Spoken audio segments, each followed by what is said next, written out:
अस्सलाम वालेकुम नाज़रीन इकराम, मैं हूं आपका होस्ट अयाज अहमद। नाज़रीन इकराम, सुप्रीम कोर्ट ऑफ पाकिस्तान के अंदर एक बड़ी लड़ाई का आगाज हो गया है। एक ऐसी लड़ाई है कि जिसमें किसी किस्म का कोई पर्दा नहीं है, किसी किस्म का कोई रख रखाव, कोई लिहाज नहीं है। इसमें सबके नाम भी हैं और सबके काम भी हैं। यह लड़ाई क्यों शुरू की गई है, इस लड़ाई के अंदर कौन कौन से जजेस शामिल हैं और इस लड़ाई का अंजाम क्या होगा, ये सारी बातें आपको बताने के लिए जा रहा हूं। और दूसरी तरफ इमरान खान को जो ऑफर्स दी गई हैं उनकी तस्दीक एक मर्तबा फिर कर दी गई है। और इमरान खान के वकील इंतजार हुसैन पंजोता, जिनको अगवा किया गया था और बड़ी अफसोसनाक हालत में उनको बाजियाब करवाया गया, उन्होंने अलकायदा ट्रस्ट केस के हवाले से एक ट्वीट किया है और यह बताया है कि इसकी हकीकत क्या है। इंतहाई अहम ट्वीट है, वो भी आपके सामने रखने के लिए जा रहा हूं। आगे बढ़ने से कबल गुजारिश करूंगा कि वीडियो को लाइक कर दें, चैनल को सब्सक्राइब कर लें और मेरे उन तमाम दोस्तों का बेहद शुक्रिया जिन्होंने हमारे यूट्यूब चैनल को सब्सक्राइब किया। सुप्रीम कोर्ट ऑफ पाकिस्तान, जो कि पाकिस्तान का सबसे बड़ा अदारा है इंसाफ के हवाले से, कौम यह समझती है कि इस अदारे से हमें इंसाफ मिलेगा। हम जाएंगे, अपना मसला रखेंगे और वहां पर बैठे हुए जजेस हमें इंसाफ देंगे। लेकिन शायद कौम को यह नहीं पता कि सुप्रीम कोर्ट ऑफ पाकिस्तान के अंदर जो जजेस हैं उनको खुद भी वहां से इंसाफ नहीं मिलता। जिस लड़ाई का मैंने जिक्र किया, यह लड़ाई 5 जजेस के दरमियान आज से बाकायदा तौर पर शुरू हो चुकी है। इसमें chief justice of Pakistan Yahya Faridi हैं, जस्टिस अमीनुद्दीन खान हैं जो कि आईनी बेंच के सरबराह हैं, जस्टिस मंसूर अली शाह हैं जिनका रास्ता रोका गया, जिनको चीफ जस्टिस नहीं बनने दिया गया, जस्टिस आयशा ए मलिक हैं और जस्टिस अकील अब्बासी हैं। सबसे पहले कि मैं आपको तफसीलात बताऊं, 2 लफ्ज जरा आप देख लें, आपने इनके बारे में याद रखना है। एक है जुडिशियल ऑर्डर और एक है इंतजामी ऑर्डर, या जिसको एडमिनिस्ट्रेटिव ऑर्डर कहते हैं। जुडिशियल ऑर्डर क्या होता है? जुडिशियल ऑर्डर यह होता है कि अदालत लगी है, किसी केस की समाअत हुई है और समाअत के आखिर में जो बेंच का सरबराह है वो उस समाअत का ऑर्डर लिखवाता है कि आज की सारी कार्रवाई का ये ऑर्डर है, और उस ऑर्डर को लिख दिया जाता है और बाद में उसके लिए इंप्लीमेंटेशन होती है। याद रखिएगा, जुडिशियल ऑर्डर को कोई भी तब्दील नहीं कर सकता। पाकिस्तान के आइन के अंदर इसकी कोई गुंजाइश नहीं है। चीफ जस्टिस ऑफ पाकिस्तान भी जुडिशियल ऑर्डर को तब्दील नहीं कर सकते। दूसरी तरफ है इंतजामी ऑर्डर कि चीफ जस्टिस अपने चैम्बर के अंदर बैठे हैं या दूसरे जजेस, किसी और कमेटी के जजेस अपने चैम्बर के अंदर बैठे हैं, तो वो कोई इंतजामी फैसला लेते हैं, वो और चीज है, उसको तब्दील किया जा सकता है, लेकिन जुडिशियल ऑर्डर को तब्दील नहीं किया जा सकता। तो ये 2 लफ्ज आपने याद रखने हैं, जुडिशियल ऑर्डर और एडमिनिस्ट्रेटिव या इंतजामी ऑर्डर।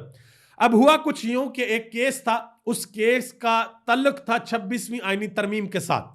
वो केस सुनना था जस्टिस मंसूर अली शाह ने, जस्टिस आयशा ए मलिक ने और जस्टिस अकील अब्बासी ने। आज उसकी तारीख थी जिस वक्त ये तीनों जजेस आकर सुप्रीम कोर्ट ऑफ पाकिस्तान के अंदर बैठे और इन्होंने कहा कि आए जी, वकील आए और आकर जरा बातचीत करें।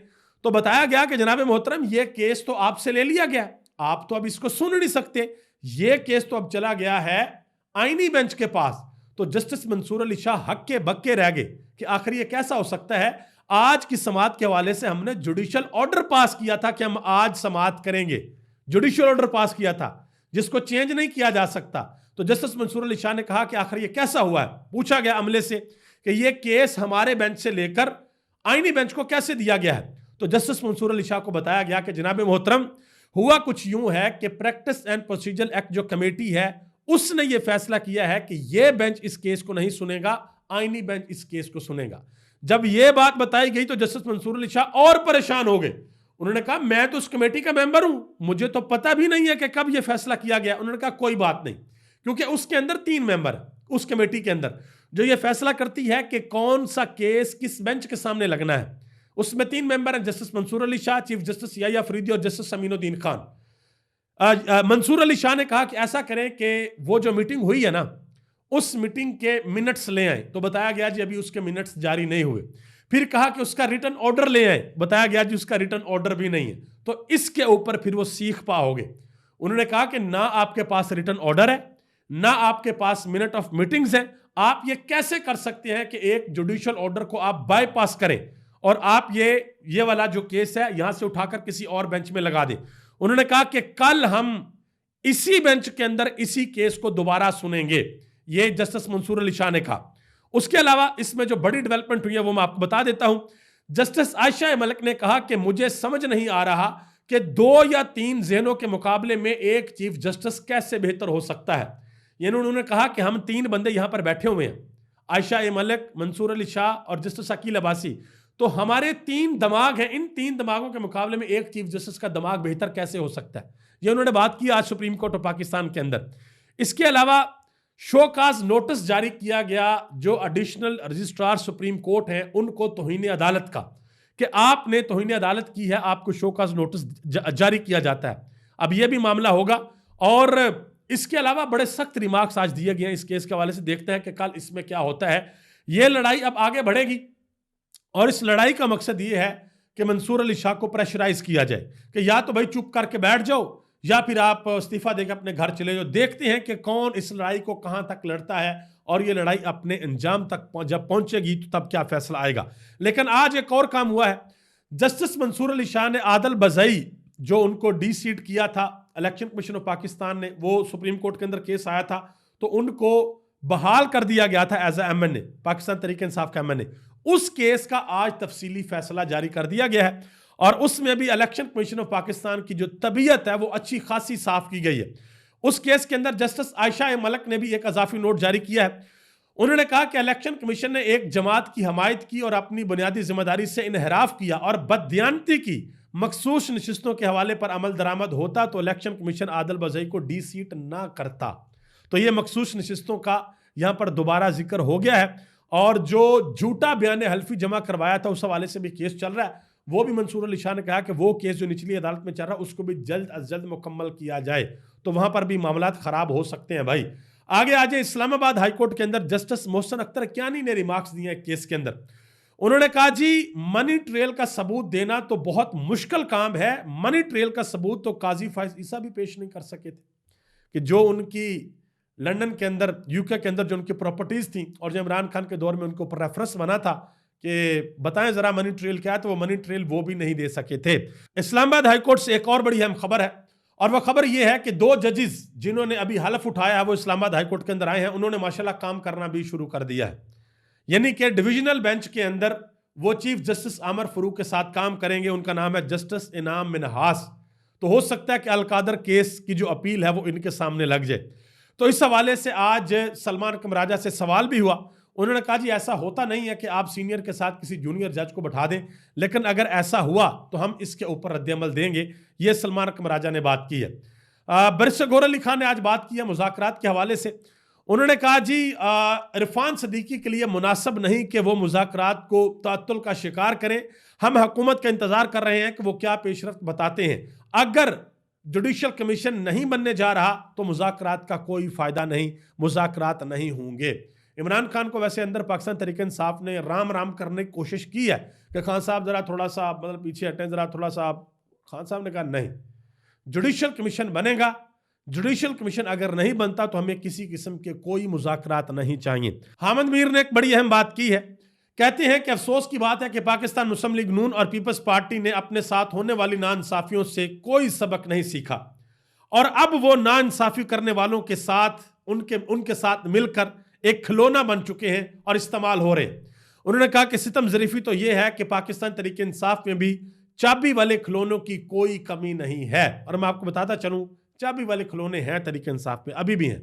जिस दिन इमरान खान अडेला जेल से बाहर आएंगे सबसे पहले चाबी वाले खिलौनों का सफाया होगा। यह बात मेरी आप याद रखिएगा। मजीद एक और बड़ी अहम बात की हामिद मीर ने।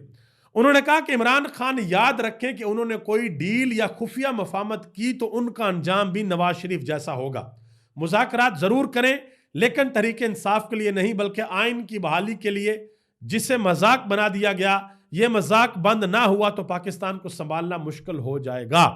हामिद मीर साहब हूं या कोई और बंदा जिसको यह लगता है कि इमरान खान किसी किस्म का कोई खुफिया मफाहमत करेंगे, कोई कंप्रोमाइज या कोई डील करेंगे, तो अगर इमरान खान ने डील करनी होती ना तो यकीन करें इमरान खान इतना लंबा अरसा जेल के अंदर ना रहते।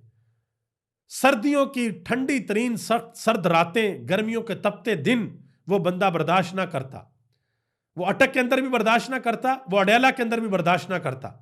अगर उसने इतना ज्यादा बर्दाश्त कर लिया तो उसके पीछे उसकी एक ही सोच है कि मैंने इस लड़ाई को मंतकी इंजाम तक लेकर जाना है।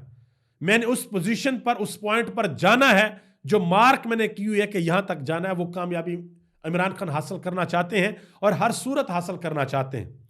सीनियर साफी असदुल्ला खान वो कहते हैं कि इमरान खान को 14 साल कैद की सजा सुनाने के बाद अब अहबाब का उनसे शिकवा यह है कि उन्होंने एक्स के ऊपर सख्त ट्वीट क्यों की, यानी कि ट्विटर के ऊपर सख्त तरीन ट्वीट उन्होंने क्यों की है।